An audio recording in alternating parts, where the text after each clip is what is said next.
السلام عليكم ورحمة الله وبركاته. لين متابعين، ايش حالكم؟ سوينا اليوم ما شاء الله تبارك الرحمن.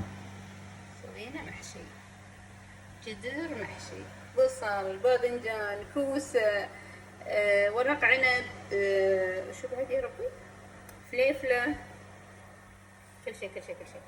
حطينا طبعا لحم وياه، قطع من اللحم ما شاء الله تبارك الرحمن. يلا نسير ونشوف الطريقة كيف. السلام عليكم ورحمة الله وبركاته. صباح الخير متابعيني الأعزاء. احنا اليوم السبت الصبح إن شاء الله بنسوي محشي اليوم.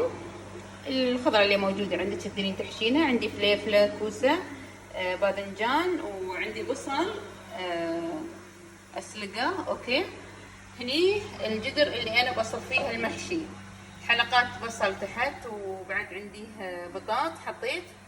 هني بقت حبة من الكوسة لا تشوفون. اوكي، فقلت ليش عقا حرام قطعيته، بعد حطيته وياهم. عندي لحم 3 قطع، هني حطيت راس ثوم الكبار، علوب فلفل، انتي كيفك، البزار اللي انتي تبينه. حطيت كزبره، حطيت فلفل احمر شوي من البزار المخلوط عندنا، وشويه كركم عشان الملح، عشان سوري اللحم، وحطيت ملح. اوكي، طبعا كزبره وبقدونس رشه بسيطه. هني تعالي نشوف شو على الفرن. هذا البصل اللي سلقته عشان احشيه، تشيلين القشر اللي على البصل وتسوين الفتحه هاي، شفتي؟ اوكي، مثل علامه الابل. اوكي، المهم وتخلينه تقريبا مع 10 دقائق لما يهدى شوي. هني عندي حق التسبيكه مالت الصلصه. هذا بصل انا كنت مخزنته من فتره واليوم استخدمته. اخليه شوي لما يحمر يهمد يعني، وعقب اضيف عليه صلصه طماط الفريش. هاي الصلصه صارت لنا هني في مش البلندر، هاي شو يسمونها هي، ما اعرف الماكينه. المهم الحين صارت عن بالي. المهم ضربته انا هني، بضيفه على البصل وبنسبكه ان شاء الله بالبهار اللي انت تحبينه حطيه وتابعي. بنات عندي البصل هني بدا يحمر شوي. انا صراحه حطيت ثوم مهروس شويه مع كزبره مهروسه بعد. اوكي، ومكعب ماجي اذا كنتي حابه. حطيت فلفل احمر واسود شوي وشويه من الكزبره. بضيف الحين الطماطم كل من بطريقتي يا بنات.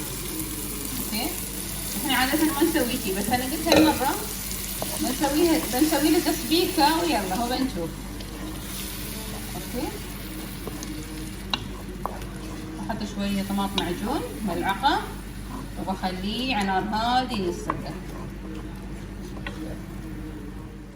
بنات ضفت ملعقة طماط الصلصة وحطيت ملح، والحين بحط شوية سكر. إذا بتسوين تسبيكة طماط لازم تحطين شوية من السكر عشان يعادل يعني في الحموضة، عرفتي؟ نحن نقول عشان ما يكون شيء حزي يعني وايد. هني الطماط مع الملح والسكر بيتعادل مع بعض ويعطيك طعام لذيذ. الحين على نار هادية وبخلي هاي الصلصة تتسبك.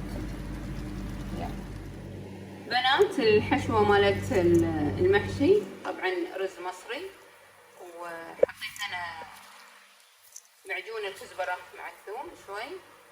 عندي هني كزبرة وبقدونس، كركم، شوية من البهار الجميل يعني المخلوط اللي عندك الخفيف. انزين عندي كزبرة، فلفل احمر، حطيت تمر هندي سائل طبعا ساح تحت. حطيت بعد من دبس الرمان شوي والملح وفلفل احمر بودره. هذول كلهم بخلطهم مع بعض وبنتظر التسبيكه لما تخلص بضيفه على هاي الخلطه الجميله. كل شيء بينكتب تحت. اوكي، في هذا في اليوتيوب يعني تحت الفيديو بتحصلين كل شيء، المقادير مكتوبه. هذا الكوسه يا بنات بعد ما حرمناه خلاص شويه اقليه في يعني زيت خفيف. ابى اللون البني كل هاي الالوان تقول بني كذي. هني هذا العيش يا بنات عقب ما حطينا عليه الصلصه اللي كنا سبكناها، نسيت اصور لين اخر شيء صراحه. عقب ما حطيت الصلصه كان اتذكر. المهم اوكي، اللي سبكناها حطيناها ويا العيش. الحين بنبتدي نحشي. بضيف ليمون بنات، هذا ليمون فريش.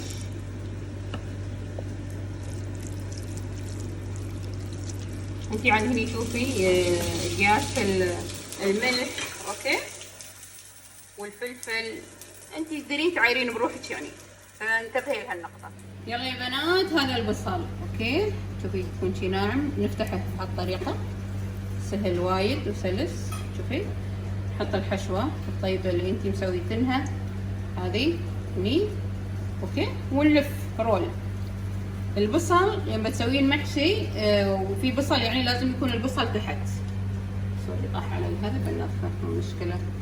لازم يكون البصل تحت لان البصل ياخذ وقت بنات لما يستوي. باقي الخضرة خليها فوق، اوكي. فبالف الحين نفس الشيء. بسم الله، كل شيء يمسك يطيح، لا اله الا الله.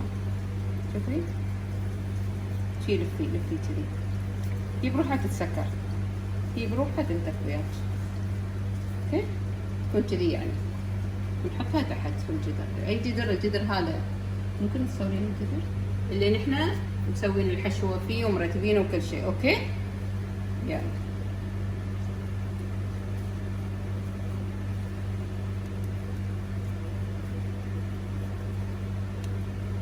هاي بعد وحدة، حطيها شي في يدك وعبيها، بسم الله كذي، اوكي. وعقب تلفينها نفس لفتها هي يعني، تسكيرتها هي كيف تجي، اوكي. تجي نحطها هني. شوفي الكوسة، هالشي اللي كنا نبغي في الكوسة، هاي العلامات البنية هذا الجنبي. الكوسة قبل تحطين فيه الحشوة حطي في قاعدة شوية ملح، ذرة ملح، يعطيك طعم شوية حلو ولذيذ. نكمل باقي الحشو وإن شاء الله نتلاقى عقب. يلا هذا ما شاء الله تبارك الرحمن جدرنا، اوكي، اللي سوينا فيه المحشي. الحين بنصب عليه الماي، والماي ما بيكون وايد ان شاء الله. لا تحطين ماي وايد على المحشي على اساس انه شو هي كلها خضرة يعني، والخضرة بروحها تطلع ماي، اوكي. فنحن تقريبا الشيء البسيط بس. اول ثلث ساعة على نار هادية، على نار قوية سوري، وبعدين بنات توطين يعني النار وتخلينه ساعة وشوية. يلا يطخطخ خليل ما يقول بس. نتلاقى ان شاء الله عقب. طبعا لازم بتحطين ثقل، انا بحط الصحن هذا، اوكي، حق الورق عنب بس تي. يلا هذا يا بنات ما شاء الله تبارك الرحمن المحشي اللي سويناه اليوم. باذنجان وبصل وفليفله وكوسه، شوفوا الكوسه، والورق عنب، عنب وين تحت. هاي قطعة اللحم اللي كنا حاطينها، الاشياء الحلوة كلها، التحابيش لذيذ وطيب.